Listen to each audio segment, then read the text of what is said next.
Fortune at the bottom of the pyramid served as a catalyst to help companies look at the world's poorest in a new light. In some ways, it reinvented the concept of social entrepreneurship, which is at the heart of everything Fusion Universal does and how we do it. The bottom of the pyramid shows the 4 billion poorest people in the world. They can't access global markets, so have to pay more for products and services. Big companies don't see them as a viable market. In fact, this group actually represents the biggest market opportunity in the world if companies can offer affordable products and services more efficiently. The pyramid of global wealth shows that Tier 1 has 85% of the world's wealth, held by 20% of the population, who typically earn more than $20,000 per year. Tiers 2 and 3 represent the 1.5 billion people with incomes between $1,500 and $20,000. And the 4 billion people at the bottom survive on less than $1,500 a year. Most of today's global companies focus on Tier 1. The fortune at the bottom of the pyramid reverses the pyramid to get companies to meet the needs of the world's poorest. This means not seeing the poor as victims, but as entrepreneurs able to work in the most difficult circumstances and value-driven consumers. The focus is on inclusive capitalism, which creates mutually beneficial partnerships based on trust and respect. Until the poor can access the global economy, they won't have any real chance for sustainable development. Logic says there's no revenues to be made in developing countries, but in reality there is. Companies that benefit are the ones able to shift to lower cost production models with smaller margins and mass adoption. Take India, with 1.2 billion people and GDP per capita of around $1,000, the market opportunity is $1.2 trillion. But if you consider a dollar can buy up to 4 times more in India, the market opportunity is closer to $4 trillion. The same is true on a smaller scale in Nigeria and South Africa. By virtue of the market size alone, this is a huge opportunity. To access opportunities at the bottom of the pyramid, companies have to combine low cost, quality, sustainability, profitability, and rethink how they go to market. Unilever has done this successfully and achieved more than $6 billion annually from these markets, and in the process helped to create millions of small-scale entrepreneurs, providing people with affordable world-class products.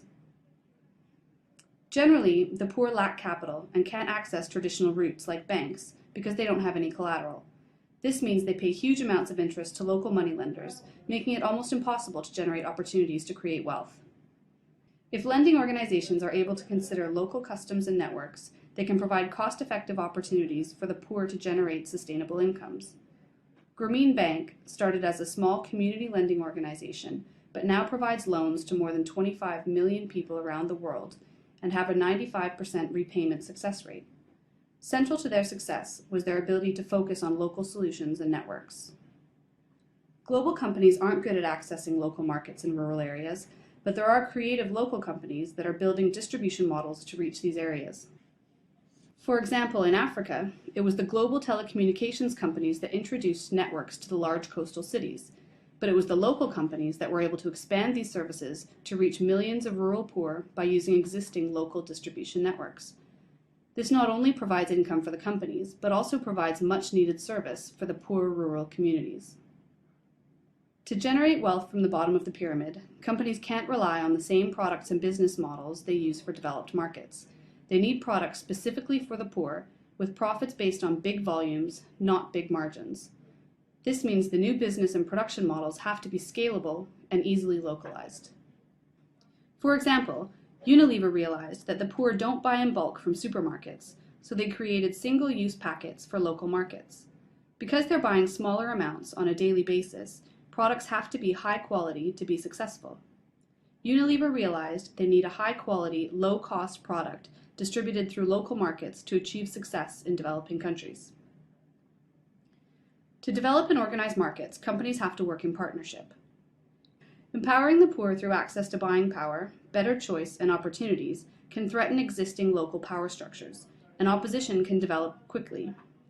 Companies that build a local base of political support stand a much better chance of long-term success. Creating a coalition of non-government organizations, community leaders, and local authorities is important. These partnerships can leverage local knowledge and insights to help develop sustainable businesses. Working through local partners is important because you have to integrate local practices into your business.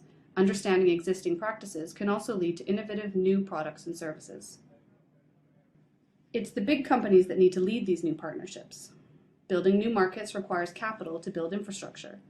Companies can use their experience to build capacity and transfer knowledge. Companies act as a bridge to unite these new partnerships, and they're in a great position to transfer any new innovations back to the Tier 1 markets. Fortune at the bottom of the pyramid has had a huge impact, as can be seen by the number of graduate and MBA programs that now cover these principles. The book was one of the first to look at more sustainable paths at reducing poverty. Ultimately, this is only a piece of the development puzzle. It doesn't have all the answers. But it does introduce the concept of dignity and choice as important factors to consider when providing products for developing countries. It also introduces the notion that companies' responsibilities towards their customers go beyond just the production and sale of goods. Fusion's social enterprise works within the core principles of inclusive capitalism, taking the best of the corporate methods and tools to provide world-leading learning solutions in developing countries. By working with local partners, we aim to provide equal access to quality learning at the lowest possible cost to millions of young people, while providing sustainable opportunities for our partners to generate income and grow their local networks. At the same time, providing access to high-quality learning tools builds critical skills for the next generation to access opportunities in the 21st century workforce.